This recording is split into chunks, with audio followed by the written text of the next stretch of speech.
Hello and welcome to Trading Day. It is deadline day eve. The trade period will conclude tomorrow night at 7:30. We'll bring you all the action from 7 with our expert panel to go through all the deals for each and every club. As I introduce our panel, the 300 gamer from the Western Bulldogs, Brad Johnson. Welcome, Johnny. DDE. Deadline day eve. It's massive. G'day, and mate. the four-timer in Jordan Lewis. Welcome, Jordan. I'm looking forward to this because Wreck-It Ralph over here has been wearing a phone on each ear like Beats. He's just had them up with all the trade news for day 7. What do you got, John? Well, I've been working hard because let's not sugarcoat it. It hasn't been a massive day for trades, but what it does do is add some real competitive tension tomorrow for that trade deadline at 7:30. So the Bobby Hill deal, that is the late developing story. It was on again, it was off again, now it's on again. Now, I've spoken to Andrew McDougall, who is his manager today, and he tells me that Essendon, which it seemed were only going to offer a late pick, 40s and 50s, have now tabled an offer to GWS that involves Essendon's future second-round pick. There might be some picks at the edges there, but that would seem a fair trade. We'll go into that in a second. Let's go through the pending deals and how they potentially could get done, or what happens if they fall over. We start with Jordan Dawson. That deal is simple. Adelaide is offering Melbourne's future first-rounder at about 14 to 18 next year. They can get Dawson in the pre-season draft. They are adamant that is their final offer. It will not be improved upon. Sydney could have accepted pick 17 and some sweeteners earlier on in the trade period. So do Sydney swallow their pride, accept a future first? Guys, who loses if this deal falls over? I think the Swans. In some way, well, it's quite easy to say them because they get nothing if they allow him to walk through to the pre-season draft. A player that is elite to above average in his skill level and he could walk, you'd want something for that at least, I think. How does the economic, I suppose, scenario work if he does go through to the pre-season draft? How does that work? So he's on, I think it's a 4-year deal at about $650. So they would put more than $1 million in his first year of his cap. So clearly Collingwood, which is a club ahead, wouldn't be interested in that. North Melbourne, you would think, would be unlikely to. They've clearly got the cap space there. And I think Gold Coast, the other club who haven't got cap space. So, look... So Adelaide nominate that figure. Yeah. So then... And it's official and it is registered with the AFL and it's certainly what happened with Jackson Haley and also Jack Martin. So, look, you know, Gold Coast were able to hold their digs on the Jack Martin deal. They could have got a future second rounder. And the players, they said afterwards, we really love the fact that you held firm. But I don't think this is a situation with Jordan Dawson. I think you get that first rounder and you do stuff with it for Peter Ladhams later on. Yeah, you take it. I mean, you do try and bide your time to see if they offer up anything else. And you would expect that deal to go through tomorrow. And if you're looking at in your Sydney, the Blakey move to halfback nearly compensates for Dawson leaving. Goulden wing halfback. So they've got some really good ball users that can just take the role of what Jordan Dawson was able to provide this year. So on Jordan Clark, Geelong is resolute. We want pick 19 or we want pick 22 and a future third rounder. Now, why does Fremantle, why are they so keen to kick 19 rather than 22? 19 is the first pick in the second round. On the second day of the draft night, clubs have had a whole day to think about which player they want. So Freo might be able to trade that pick slightly later, 23, 24, get the same player and boost their draft stocks for next year, having traded out most of those picks. Geelong is holding the line. If it is not one of those two deals, Clark plays again with us next year. Who loses more if this deal falls over? Oh, look, I really like Jordan Clark as a player. I really do. And I think he'll be a huge asset to Freo if he gets there. I'm not looking at Dawson or Clark, or we'll get to Bobby Hill in terms of that possible future second round going. Don't sit there going, well, that's not enough. I think they're actually spot on for what they're worth, especially what Jordan Clark is worth as a player, where he was drafted and what Geelong have done with his development. I know he didn't play, but also what they can get back for that, I think is pretty good. What do you think, Jordan? Yeah, I'm looking at that, I'm a little bit like you. Once again, I think you bide your time a little bit and you see what's offered up. I mean, if they really rated Jordan Clark, I suppose he would have played a lot more football than he has, and then pick 22 and a future third rounder. For me, that's fair enough as well. And that comes down to the scenario now with Geelong and getting their coaching elements together, because a new assistant coach could fall in love with Jordan Clark and he plays every round. So there's the elements that come into a play a little bit in terms of the discussions that they'd be having at the moment behind the scenes. It's a good draft hand though, isn't it, Fremantle? When you look at that, I mean, if they did give up pick 22, they'd get Clark in, then you've got still three first rounders. And let's face it, Fremantle, he's never been desperate to get back home. It's just that he wants to play senior football. So you're right. So you think, OK, what's the point of him staying there? But Geelong are in a window where they potentially want to play some kids, which is why it's just so delicately balanced. Now, the Bobby Hill deal. So the AFL version of 18 love triangle.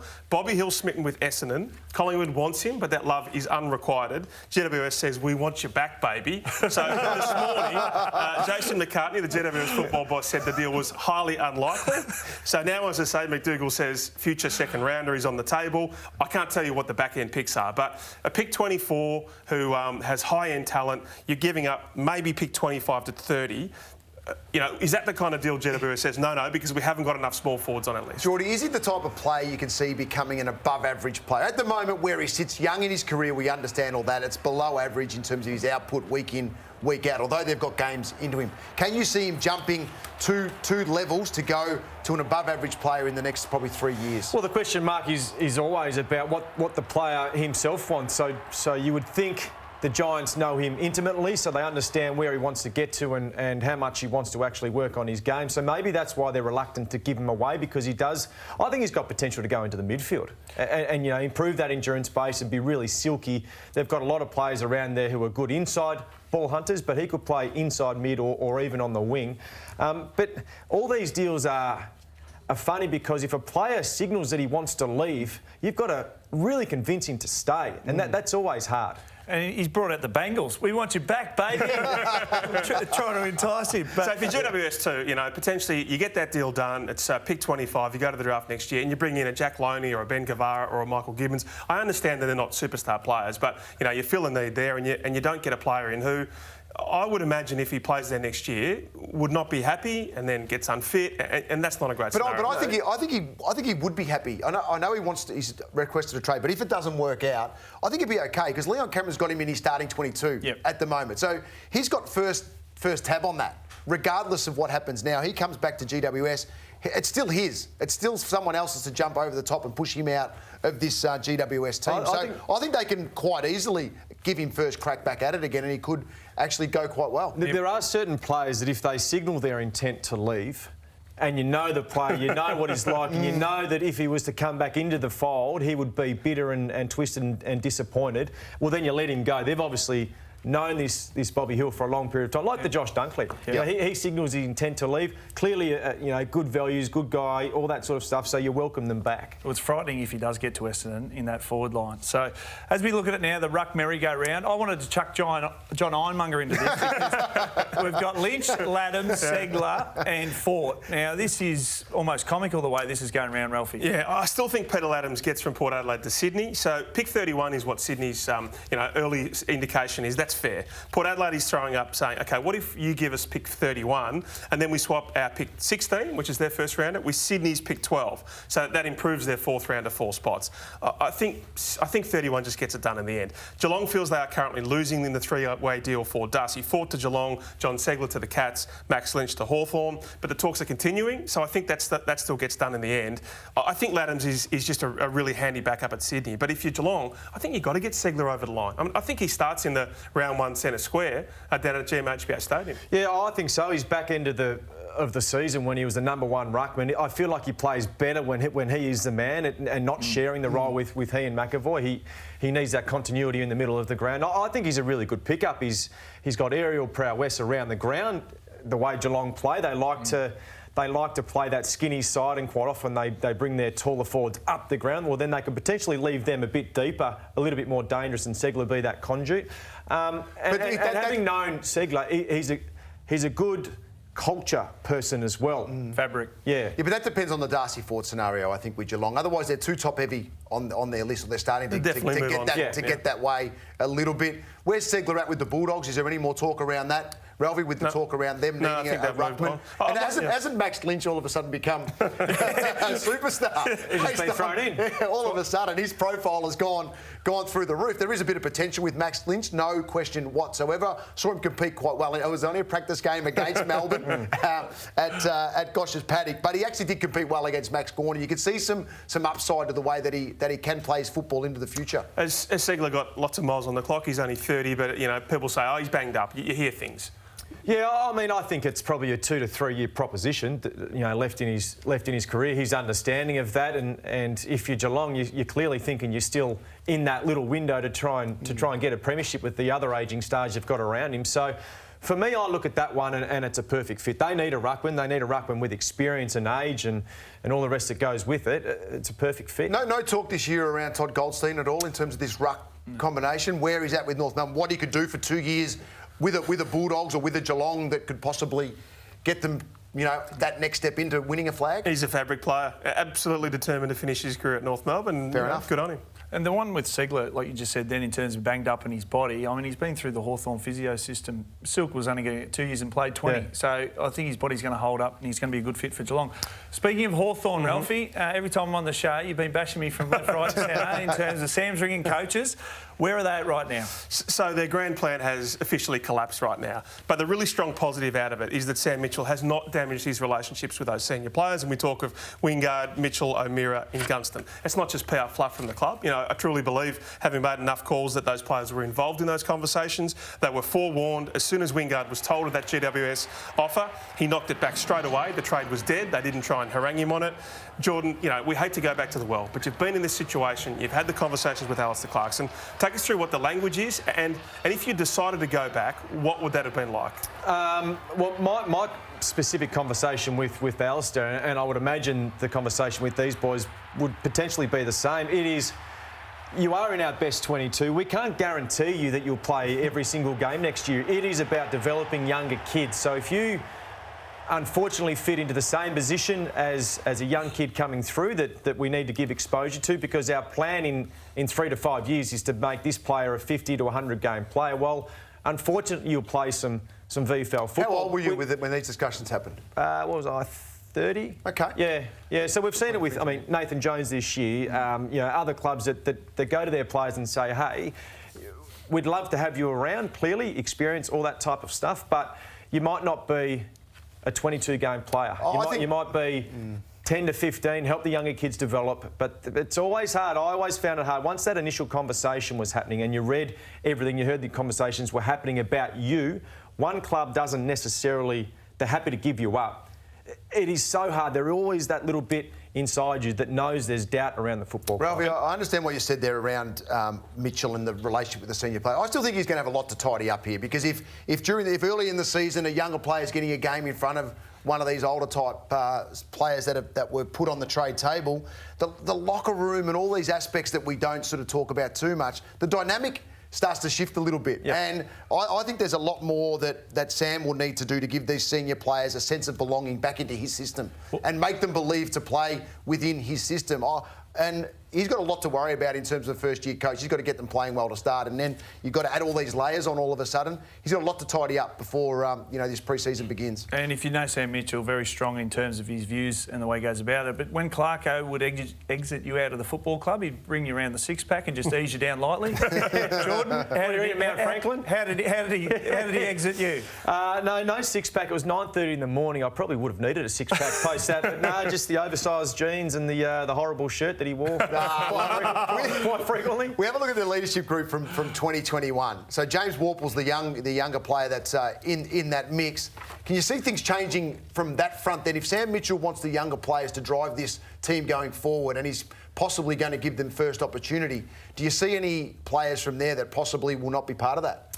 Well, I think the ones, I mean, they're all midfielders, aren't they? So Warple is that new sort of up-and-coming midfield, plays very similar to Tom Mitchell. Gunston, you'd like to see back on the park. They're clearly a better side with him. But I think a lot of the younger players, the players that sort of they're holding their hope on are defenders. There's a lot of defenders. So if you rejig that leadership group, I would imagine Sicily is in there next year. Will Day's got leadership potential. Yep. Dengray Barras has got leadership potential. So if they haven't been able to move these players on right now, in the next 1 to 2 to 3 years, there'll be significant change. So plan A has failed for Sam Mitchell. So what's plan B? I just keep thinking about Paul Roos, who says 5-year rebuilds, who gives a stuff about him? You just get better every year and you see where it takes you. I'll show you Hawthorn's best 22, and it's really impressive. The best, it's got absolute stars on every line. Now, potentially it needs a bit more depth. You bring back Gunston and Sicily. So could he back himself to win a flag in the next few years, like Luke Beveridge in 2016?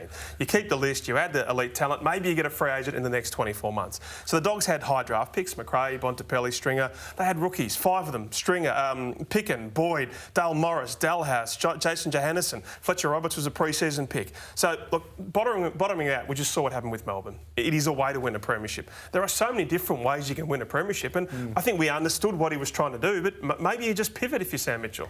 That back line, if you look at that right now, in terms of your redeveloping your list, that's where you want to start. I mean, that's going to be your foundation. So you're right, getting the senior players back and playing their role. I think we're a bit grown up now. We're past the loyalty stage in football, and we're a free agency. Like, we're at a stage right now where it's, you know, try and put the club first as a coach, but the individuals also do it as well. Yeah, definitely. The only one in that back half, Denver Granger Barras can't play on the bigs, Tom Hawkins and the kings of the world, Mackay. Yep. So therefore, so Sam Frost gets another. Yeah, that's the element. That's the element that they'll probably need to tidy up in that. So that probably says they're still probably a couple of years away from just jigging what they need to do to get the right players into the positions to support the young talent that we see on the screen. I think the first 5 to 6 games at the start of the season will play a pivotal role in terms of what happens in the back end. If they're winning and everything is going well, the front half of the season, well, all those conversations over the pre-season are forgotten. If there starts to be cracks, well, they'll rear its head again. We've already spoken about Geelong. Tyson Stengel, is he any closer to being a cat, Ralphie? So why is he not officially a cat? Only because he needs to be delisted at the end of October by Adelaide. That's the same sort of situation there as we've seen with other players, including Luke Dunstan. So he will play at Geelong next year. 44 goals in the SANFL this year rather, including that premiership. Jono, what do you think? How does he slot into the front 6? And maybe even give us what you think will be the round 1 starting 6 for Geelong. Yeah, well, when you look at it, normally when you get a new player in, he generally gets first crack at it from the coach. So all of a sudden that puts pressure on Dalhouse, Higgins, and probably Myers, who are battling for that same spot that Stengel will play. So I think when you look at their 6, I think you go Radaglia and Hawkins, and then possibly Stengel in that role there to get a start. Then Close, who improved this year as a player. Cameron's a star, and I love Zach Tui as a half forward because he's the one who can link between the wing and half forward. He did it really well this year, and we know he can kick goals from 55 on the run. So that's why I like Zach Tui in that role, who can fluctuate between the wings. So Gary Rowan's probably the one that steps onto the bench potentially to start games. We know if they change their ball movement and go a bit quicker, that'll suit a Gary Rowan because you'll get more one-on-ones, real decent one-on-ones inside forward 50, as will Cameron, and we know how Hawkins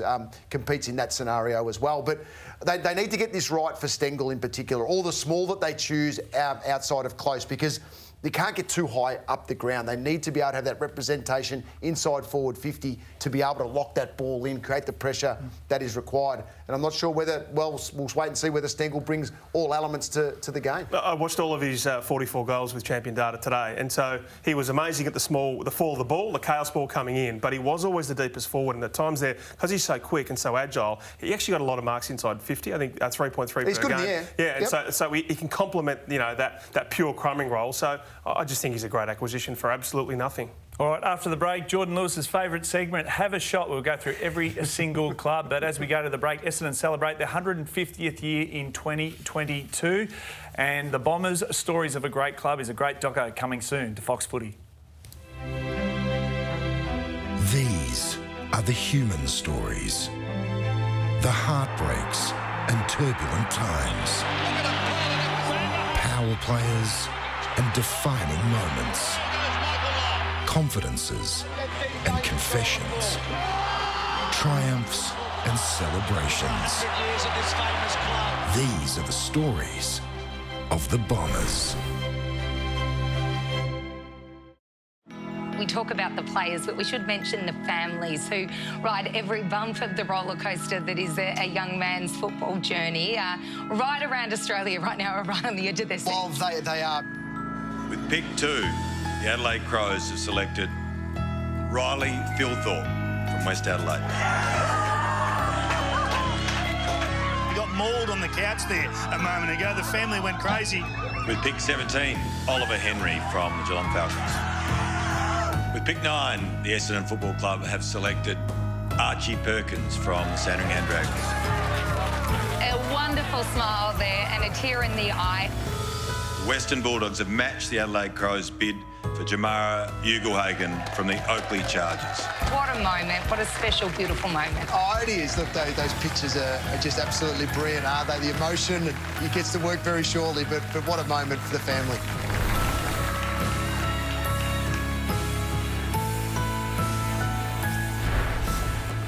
AFL National Draft, November 24 and 25. Every young man's path to primetime, live and exclusive on Fox Footy. Time to have a shot. How it works, 30 seconds. If you want to have a shot at a club, we'll go through every single club. If you don't, you say play on. It's that simple. You only get 30 seconds. Ralphie, we're going to start with Melbourne. Righto, added Luke Dunstan, Christian Petracca back at the club doing beach weights. Still thrilled. Tommy Morris told us 9 days after the premiership he was back and doing swimming and beach weights. And I just working on the buys and tries. That's what I would have thought. So anyway, but apologies, Christian, you're only the best player in the game. Hates a mirror. Still thrilled that none of their rivals have got better. Play on from me. Play on as well. Next year. Okay, we've only got 5 minutes. Let's go. Port Adelaide. Secured Finlayson have offered up Laddams but want a first-rounder involved. Midfield improvement to come from within. Play on. Play on. Leaving that one. Geelong. Should do a deal on Jordan Clark. Stengel is locked in. Will eventually get John Segler after Darcy Fort goes to Brisbane. Play on. Play on. You know how this segment works. Yeah, exactly. We're going to go to Brisbane. Very cranky to be accused of doing nothing given their cap issues. Darcy Fort will get there as they ruck forward, back up for the big O. Play on. Okay. Play on. We're just going to change the segment to play on. Okay, Play on. Western Bulldogs. Tim O'Brien is the defensive cover. Mitch Wallace stays. Signed Jordan Sweet, so they won't go for another ruckman despite all their issues in the third quarter in the grand final. Play on. Play on.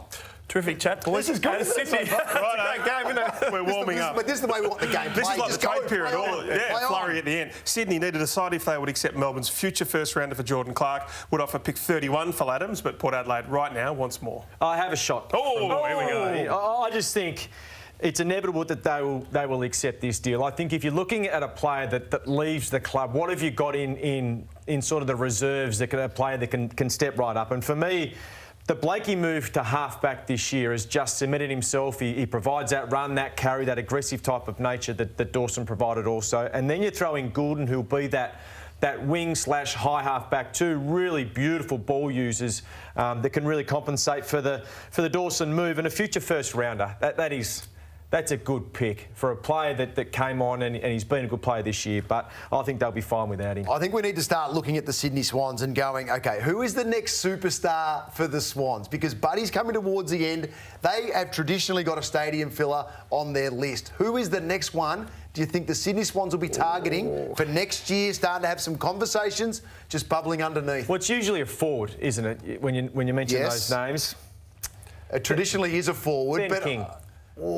See, that's what I like now, because that becomes a good conversation for the Sydney Swans. Is it if Petracca wins 2, do they go hard there? He's out of contract, he's a free agent next year. And you're his opponent on. You went for a minute and you didn't say have a shot. All right, GWS. The Rory Lobb trade is dead in the ditch, playing hardball on Bobby Hill, but as we told you before, that might be back on again. Then they have 24 hours to maybe find a replacement. PO, play on. Essendon. Added Jake Kelly, keen on Bobby Hill, but not at any price. So, as we said, we've talked about that potential trade equation. If Ralphie's talking quick, we're out of time, so play on for me. Play on as well. West Coast. Added Sam Petrescu-Seaton, that's about it. Yep, play on. Play on. St Kilda. Want Tristan Xerri, but not with a future... with a second rounder. Fair enough too. Then back to the draft with pick 9. Play on? Yep, play on as Fremantle. well. Like that. Trying to hold pick 19 instead of 22 and a future third rounder for Jordan Clark. Just a sneaking suspicion there might be a little trade day surprise. They might have a big fish they're throwing around. Okay, play on. Richmond. Robbie Tarrant arrives, but the Tigers don't have the cap space or the inclination to add star midfielders. So in Dusty we trust, even if it is as a slimmed-down version as we heard today. Play on. Play on for the Tigers. You haven't had a go yet. It's coming. Okay. I can see play on all on his sheet here. Carlton. Icon Park becomes an excuse-free zone next year. They've got the coach they wanted, they've got the CEO they wanted, Hewitt, Young and Chera all in. I like that. Over to you, Bob. Yeah. Have a go. Let's have a shot. For me, this side, we always speak about the side that jumps up. There was 4 sides last year that jumped up from the bottom 8 to the top 8. In Chera, Young, Hewitt, 3 players that'll play in their best 22. You look at their spine, Wiedering, Jones, Walsh, Curnow, Mackay, and then all the other players that play around him. For me, it's the side that jumps up next year and can be a real threat. Sydney or Carlton finish higher? I think Sydney will finish higher, but I think Carlton will play finals. Hawthorn. Tom Mitchell was always staying. Chad Wingard ain't leaving. Port Adelaide's Jager O'Meara interest lasted 5 minutes, so they go back to the draft 5-21-24. Maybe try and get those last 2 picks into a top 15 selection. Play on? Play on. You haven't got many left. Adelaide have offered Melbourne's future first for Jordan Dawson, would get him past the Roos, Pies and Gold Coast in the pre-season, so it's a take it or leave it scenario for Sydney. Play on? Play on.